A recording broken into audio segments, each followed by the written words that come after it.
திருவாலங்காட்டிலே சிவபெருமான் ஆடக்கூடிய நடனத்துக்கு ஊர்த்துவ தாண்டவம்னு பேரு.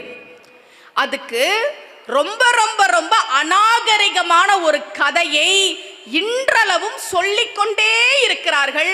சாமி கும்பிடுற பெண்களே அப்படிதான் சொல்றாங்க. அது என்ன கதை, உண்மையான விளக்கம் என்னன்றதான் இப்ப இந்த மேடையில நான் சொல்ல போறேன். ஏன்னா நம்மள நிறைய பேருக்கு எது சரியான விளக்கம்ன்றதே தெரிய மாட்டேங்குது. கோயமுத்தூர்ல ஒரு ஊருக்கு பேரு பன்னிமடை. அந்த ஊர்ல இருக்கிறவங்க எல்லாம் ஐயே நீ பன்னிமடையா அப்படின்னு யாராவது கேட்டா வருத்தப்படுறாங்களே தவிர அதுக்கு உண்மையான அர்த்தம் என்னன்னு சொல்ல தெரியல அவங்களுக்கு. ஊரு பேரு பன்னிமடை அப்படின்னு எல்லாரும் கிண்டல் பண்றாங்கல்ல, அந்த ஊரோட உண்மையான பேர் என்ன தெரியுமா? பன்னீர் மடை. பன்னீர் போல நீர் பாயக்கூடிய ஊர், அதனால அதுக்கு பேரு பன்னீர் மடை. அத பன்னிமடைன்னு இன்னைக்கு மாத்திட்டாங்க. நீ பன்னிமடையா நீ பன்னிமடையான்னு யாராவது கிண்டல் பண்ணா இவங்க அவமானமா நினைக்கிறாங்களே தவிர என் ஊரு பன்னிமடை இல்லடா, அது பன்னீர் மடைன்னு சொல்ல தெரியல. ஏன்? அவங்களுக்கே அந்த ஊரின் பெருமை தெரியல. அதே மாதிரிதான் ஊர்த்துவ தாண்டவத்தை பற்றி ஒரு தவறான கதை பரவிக்கொண்டிருக்கிறது. உண்மையான விளக்கம் யாருக்கும் தெரியல.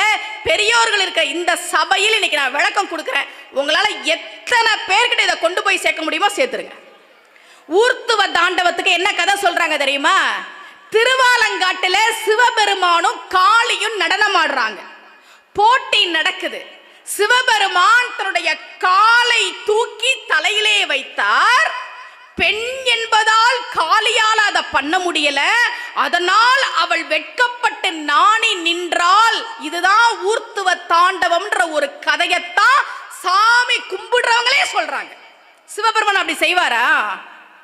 தன் உடம்பில் ஒரு பாதியை மனைவிக்கு கொடுத்தவன் என்னால செய்ய முடியும் உன்னால செய்ய முடியாதுன்னு ஒரு பொண்ணை பார்த்து சொல்வானா சிவபெருமான்? அவன் ஆணும் மல்லன் பெண்ணும் மல்லன் அழியும் மல்லன். உண்மையான காரணம் என்ன தெரியுமா பெரியோர்களே? காளிக்கும் சிவபெருமானுக்கும் போட்டி நடந்தது. ஆனா அவங்க தனித்தனியா ஆடல, சேர்ந்துதான் ஆடுனாங்க. இதை யார் தெரியுமா சொல்றா? அருணகிரியார் சொல்ற. தனித்தனியா ஆடல, ஒன்னா சேர்ந்து அர்த்தநாரீஸ்வரர் தான் ஆடினாங்க. யாரு சொல்ற? அருணகிரியார் சொல்ற. அதல்ல சேடனார் ஆட, அகிலமேரு மீதாட, அபினக்காளிதான் ஆட, அவளோடு அன்று அதிர வீசி வாதாடும் விடையில் ஏறுவார் ஆட, அருகுபூத வேதாளம் அவையாட, மருவு வானுலர் ஆட, மதியாட, மலரில் வேதனார் ஆட, வனஜ மாமியார் ஆட, நெடிய மாமனார் ஆட, மதுர வாணி தான் ஆட, மயிலும் மாடி நீயும் மாடி வரவேணும். இதுதான் பாட்டு. இந்த பாட்டுல என்ன சொல்றார்? அபின காளி தானாட, அவளோடு அன்று அதிர வீசி வாதாடும் விடையில் ஏறுவார் ஆட.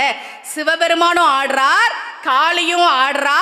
காளி தனியா ஆடல, அபின காளியா இருக்கிறாளாம். அபினம்னா என்ன தெரியுமா?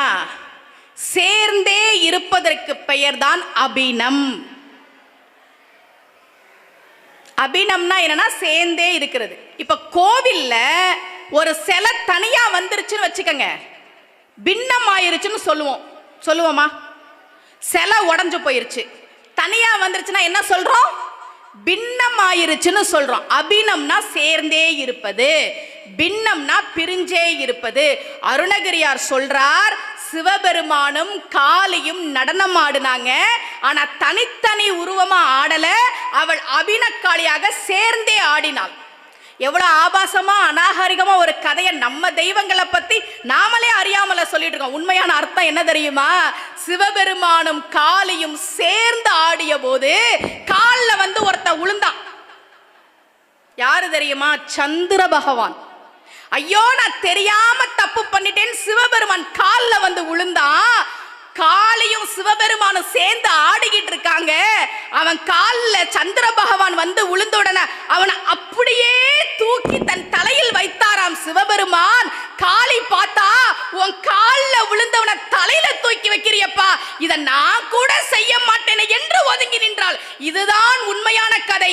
சிவபெருமான் தன் காலில் விழுந்தவர்களை தலையில் தூக்கி வைப்பான்.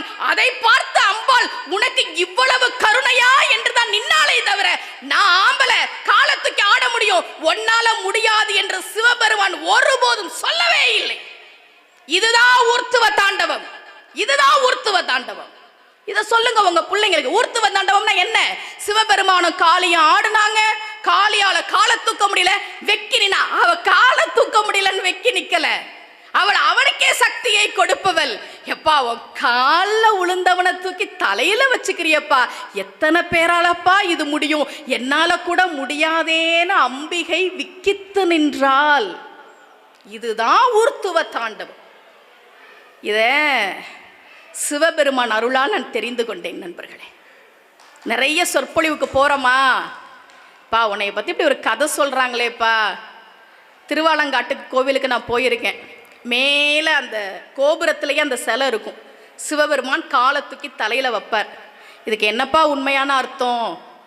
இப்படி ஒரு ஆபாசமாக அநாகரிகமாக அருவருப்பாக ஒரு கதையை சொல்கிறாங்களே, பெண்களே அதோட அர்த்தம் என்னன்னு சொல்லாமல் இருக்கிறாங்களேப்பான்னு சிவபெருமானிடம் ஒரு கோரிக்கையாக வைத்து வைத்து அதற்கான பதில் முருகப்பெருமானை பற்றி அருணகிரியார் பாடிய திருப்புகள்ல எனக்கு கிடைச்சு, அபினகாளின்ற வார்த்தை மூலமா கிடைச்சு. இப்ப ஊர்த்துவ தாண்டவம்னா என்னன்றத புரிஞ்சுக்கிட்டீங்களா? ஊர்த்துவ தாண்டவம்னா ஏன் சிவபெருமான் காலத்துக்கு தலையில வச்சாருன்னா, காளிய ஜெயிக்கணும்னு இல்லை. காலில் நீங்க விழுந்தாலும் உங்களை தூக்கி தலையில வச்சுக்குவோம், நான் விழுந்தாலும் தலையில தூக்கி வச்சுக்குவான். சந்திரன் அந்த நேரம் பார்த்து காலில் வந்து விழுந்தான், தூக்கி தலையில வச்சுக்கிட்டார். இதுதான் ஊர்த்துவ தாண்டவம். அப்படி சிவபெருமான் தாமிர சபையாக இருக்கக்கூடிய இந்த திருநெல்வேலியில் முனி தாண்டவம் ஆடிக்கொண்டிருக்கிறார்.